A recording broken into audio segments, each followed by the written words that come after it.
Huyu anaitwa Celine. Mida hii asubuhi anaamshwa na ujumbe mzuri sana kutoka kwa moja kati ya marafiki zake. Ujumbe wenyewe unasema kwamba hapo zamani kulikuwa na tone dogo la mvua lililosita kuanguka. Lilifikiri mara zote mimi ni mdogo sana, siwezi kuwa na maana yoyote ile. Siku hiyo lilitaka kubaki likiwa limejificha ndani ya wingu, lakini hata hivyo likaanguka na kutoa kwenye mmea uliokuwa na kiu.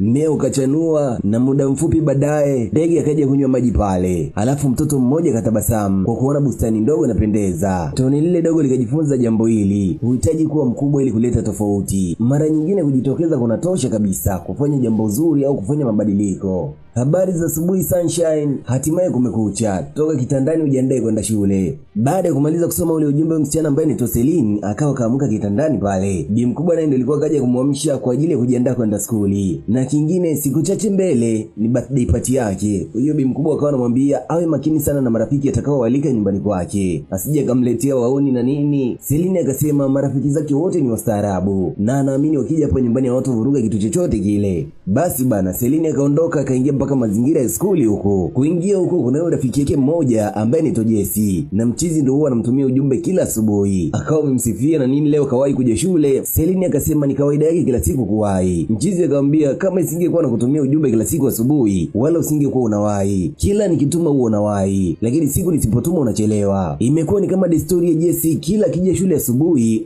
anamletea Celine vizawadi. Hii ni kutokana na mchizi anampenda Celine. Alafu bado hajamwambia kabisa. Mida fulani akiwa break na wenzake, kuna mchizi mwenzake anaitwa Coredy. Alikuwa anamuuliza, wewe na Celine ukaribu wenu upo vipi kwani? Maana tangu kidato cha 3 hatuelewi. Mchizi akasema ni urafiki wa kawaida tu, hakuna chochote kinachoendelea. Coredy akasema bana, tangu kidato cha 3 eti mpo marafiki? Hilo ni swala ambalo haliwezekani kabisa. Kuna ukaribu ambao unauona unajaribu kutengeneza kwake. Jesse akasema ndio, lakini anaogopa kumwambia isije kuvuruga urafiki wao. Washikaji zake wakamwambia sio uhalifu bana, unaenda funguka hisia zako, kama kikukataa mtaendelea na urafiki wenu, lakini kumwambia mtu hisia zako wala haiwezi kuwa uhalifu. Oya, empozi kwanza kidogo. Hii inaitwa school friendship. Make sure upo na mimi kutoka sekunde ya mwanzo mpaka sekunde ya mwisho kabisa movie hii. Lakini kabla ya kuendelea mbele zaidi mwanafamilia, make sure tayari umesubscribe na kugusa alama ya kengele ili muda wote kupata burudani za Mswahili.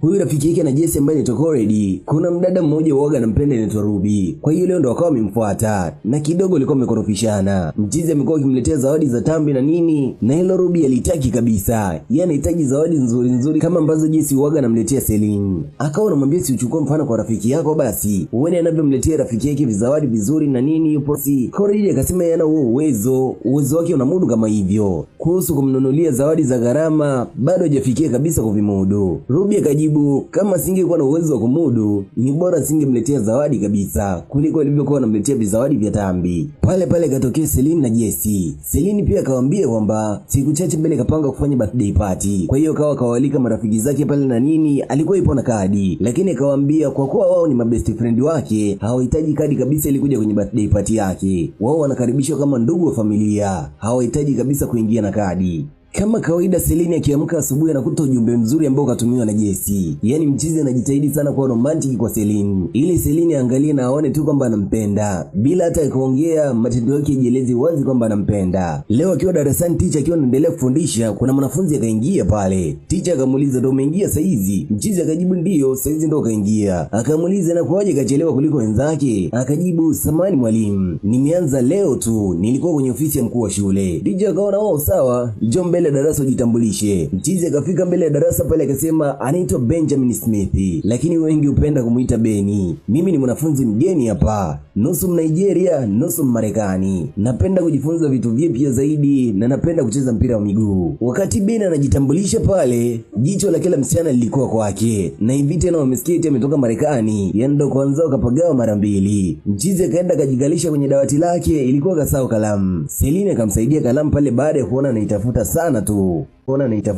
tu. Mida break ilipofika, Celine alikuwa anapiga story na Ruby hapa. Beni akamfuata akampa kalamu yake na kingine akamshukuru sana kwa msaada wake. Hakujua ni vipi ataandika baada ya kusahau kalamu yake. Celine akamwambia kuna tatizo, watu siku zote waga unasahau vitu. Muhimu kashapata msaada, kwa hiyo siwaze sana. Kwa mbali kuna msichana alikuwa anamwangalia sana Beni. Sikashasikia mchizi katoka Marekani. Celine akamwambia Beni anaweza kumuonyesha mazingira ya shule hapa, maana msikia ni mwanafunzi mgeni. Beni akasema ndio, anahitaji sana kujua mazingira ya shule. Wakaagana pale kwamba muda mchache mbele wataanza kuonyeshana mazingira ya shule. Beni wakati anarudi darasani kwake, yule msichana akamzuia ambaye alikuwa anamtolea sana macho. Wakatambulishana pale, akasema ni to Christine. Mchizi naye akajitambulisha. Christine akamwambia na kujua ulishajitambulisha tangu darasani. Lakini pia Christine akampa ofa anaweza kumuonyesha mazingira ya shule. Jamaa akamwambia asante, lakini kuna mtu tayari ameshajitolea. Akamwambia kombe labda wakati mwingine basi. Sasa upande wa pili kwa kina Jesse na kundi lake huku wakawa wanajadiliana, wanamjadili sana Beni. Na wakawa wanasema huyu mwanafunzi anazidisha sana ise. Yupo hapa yupo kule, tangu siku ya kwanza alipotia mguu hapa shule, wasichana wote wanaanza kumzunguka, wanamzungumzia yeye. Kila mtu anataka umakini wake. Na kingine wakamchana Jesse kwamba hata yule msichana ambaye waga unampenda. Nimeona pia akimtolea sana macho Beni. Umeona the way walivyokuwa wanacheka wakizungumza, ni kama wanajiona siku nyingi ikiwa wameonana siku ya leo tu. Na kingine pia nilimuona kiongea na kocha wa michezo. Nadhani anataka kujiunga na timu ya mpira wa miguu. Wakawa wanajadili mfano akajiunga na timu yetu kisha akaanza kufunga magoli, kila msichana atakuwa anasema Beni. Sasa wakati wanaongea vile, Beni alikuwa anakatiza pale. Coridi akamkinga kifua. Na kingine pale wakaanza kumtisha. Wakamwambia wewe ndo mwanafunzi mgeni si ndio? Mchizi akajibu akiwa na tabasamu, mimi ndiye mwanafunzi mgeni. Jesse akamuuliza, ukituangalia sote hapa ni nani anayetabasamu mbele yako? Unajifanya sana kwa mtu ambaye umefika hivi karibuni na kuchukua sifa zote. Jamaa akamwambia mimi ninachofanya ni kumind biashara zangu tu. Wakamwambia hilo ndo tatizo sasa. Kumind biashara zako ndo tatizo kubwa kwenye hii shule. Unavyomind biashara zako kila mtu anaweka attention yote kwako. Jesse akasogea kwa karibu kwanza kama mkwara tu pale. Unatakiwa kuelewa kabla hujafika hapa kulikuwa na watu na waliokuwa na umuhimu sana zaidi yako. Sikiliza kijana, inabidi uliheshimu taji kabla ya kulivaa. Mchizi akauliza, umakini ninaopata hivi karibuni ndio unaowapa wivu nyie? Nyote mnasema nipunguze kujionyesha au mnataka nijifiche darasani kwamba kila mtu asinione? Nisijieleze kwa watu, nisipate kujiona na watu ikiwa mimi ni mwanafunzi mgeni tu hapa. Nimeshakutana na watu kama nyinyi mara kibao tu, na kingine mara zote uwaga siwaogopi. Najua jinsi ya kuwahendo watu kama nyinyi. Hamniogopeshi hata kidogo. Jesse akamwambia, babangu mara zote uwaga anasema usikimbilie sehemu ambayo umeingia hivi karibuni. Beni naye akamjibu, babangu pia aliniambia kama unaweza kutembea huhitaji ruhusa ili kukimbia. Angalia, sijafanya kosa lolote lile. Kwa hiyo kama mna matatizo yenu jitahidini kuyatatua wenyewe. Na tafadhali sana, wakati mwingine mkijaribu kunitisha, jitahidini basi kuongea kwa mpangilio ili angalau huyo mtu mnayemtisha ogope. Kisha baada ya hapo akamgusa shavu kwa dharau vile na akaondoka zake. Jesse akabaki anajiuliza, hivi amenigusa usoni? Anajaribu kuonekana mgumu,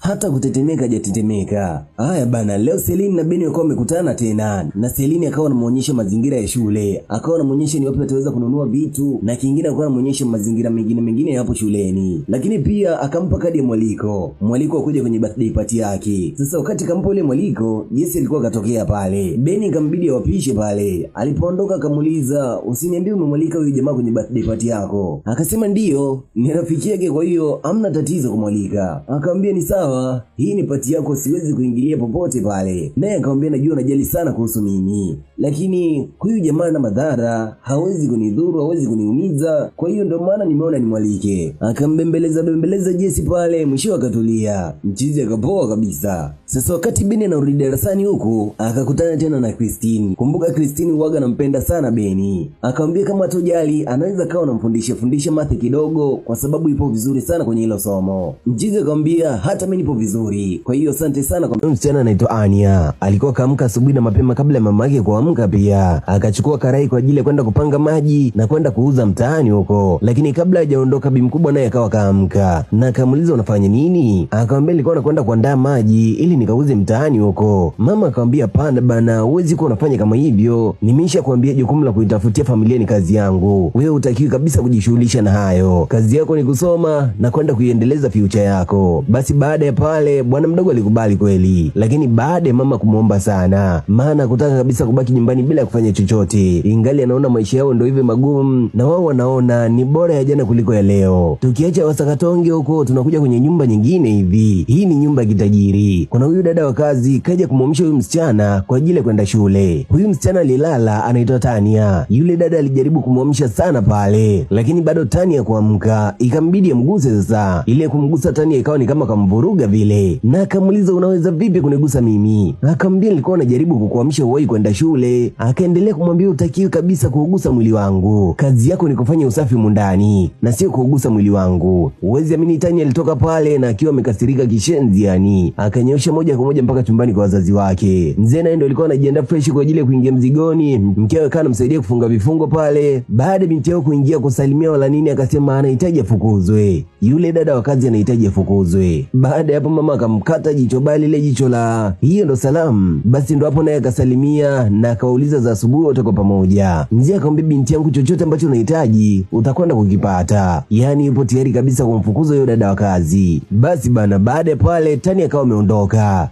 Bi mkubwa akamuuliza, kwa hiyo kila siku wadada ndio waga na matatizo tu? Mzee akamwambia kama binti yangu akasema mtaki ni kwamba sio mzuri, kwa hiyo tutakwenda kumtafutia mtu mwingine. Mama akamwambia hawezi kuhesabu lakini ni zaidi ya watu 20 wameshafukuzwa mundani. Kisa binti yake akasema hawapendi tu. Huyo hajamaliza hata mwezi tayari anafukuzwa. Mzee alisisitiza chochote ambacho binti yake atakitaka basi yeye yupo tayari kumpatia. Ni vile hawezi kumpa dunia tu. Tukirudi kwa Felicia huko mamake na Annabel, Nendo alikuwa kashamaliza kumwandaa binti yake. Leo anakwenda kuwasili siku ya kwanza kabisa kwenye shule mpya. Mama akawa anamwambia usimwogope mtu yoyote, nenda kafanye kilichokupeleka shuleni. Jitahidi kuwa jasiri, usiingilie mambo yasiyo kuhusu. Basi binti yake akawa anamsikiliza sana mama yake pale. Baada ya hapo akaagana, binti yake akaondoka kwenda shule. Baada binti yake kuondoka, kuna simu alipokea pale. Na simu aliyopokea ni simu ya kazi. Akaambiwa kuna nyumba unahitaji dada wa kazi. Kama atakuwa yupo tayari, anaweza kaenda huko. Mama akamwambia ndio yupo tayari, kwa sasa hivi ana mchongo wote ule. Kwa hiyo kazi yoyote halali ni lazima ataipiga na atakwenda kuwatembelea huko, anahitaji location tu. Basi bana anayeongea naye akamwambia atampa kila kitu kuanzia location na nini. Tukirudi maeneo ya skuli huku, Annabel akawa kafika shuleni pale. Madamu wa darasa akawa anamtambulisha kwa darasa zima, na baada ya hapo akampa nafasi ya kujitambulisha peke yake. Akajibu yeye anaitwa Annabel Ono, ni mwanafunzi mgeni. Kuna msichana mmoja mfupi anaitwa Jessica. Akamuuliza nini kwenye shati lako? Yaani ndo siku ya kwanza leo unaumisha jichafua kwenye shati lako? Madamu akamwambia Jessica kaa kimya. Akamwambia najaribu kuongea ukweli tu. Akamwambia yote ya kuhusu. Baada ya hapo madamu akamwambia Annabel aende kakae kwenye siti yake. Kuna mwanafunzi mmoja anaitwa Divine. Yeye akawa amemkaribisha karibu na yeye. Akajitambulisha akasema anaitwa Divine. Naye akajitambulisha akasema anaitwa Annabel au kwa kifupi amuite Ani tu. Haya bana, kumbe Divine kumkaribisha mwanafunzi mgeni siti lilikuwa ni kosa kubwa sana ise. Tania pamoja na kundi lake wakawa wamemuita hapa, akiwemo pamoja na ule Jessica mfupi. Wakaanza kumuuliza tangu lini kaanza kuchukua mamlaka ya shule. Akashangaa sijajua nimefanya nini. Akamwambia kumkaribisha mwanafunzi mgeni siti bila ya kumjulisha Tania, hilo ni kosa kubwa sana. Basi ndo hapo akaanza kuomba samani, akasema kujua kama ni kosa, yeye alimkaribisha mwanafunzi mgeni tu. Wakamwambia hilo ni kosa kubwa sana na lazima tumikie adhabu yake. Sasa wakati wakiwa wanaendelea kumfokea pale, akatokea Annabel mwenyewe na akauliza kinaendelea nini hapa kwani? Na akamwambia Divine nilikuwa nakutafuta wewe, twende tuondoke. Tania akamuuliza unajisi unafanya nini? Wakati wanaondoka wakataka kuziba njia yake akampushi pembeni kule. Jessica akaja amewaka kishenzi, akaanza kumaliza wiki kichaa au labda kuna mambo yaelewi. Annabel akashangaa nani anaongea jamani? Mbona kama simuoni mtu? Kuja kuangalia chini akamwambia, "Oh, kumbe ni wewe mtoto mdogo." Akaanza kumshikashika mashavu pale kama anakashika katoto kadogo vile. Baada ya hapo akamwambia unatakiwa kuimba nyimbo za kitoto wewe na sio kupandisha sauti kwa watu wazima. Kisha wao wakaondoka. Oya, empozi kwanza kidogo. Hii inaitwa A Tale of Two Daughters. Bonge moja la movie mtu wangu. Make sure umekuwa na mimi kutoka sekunde ya mwanzo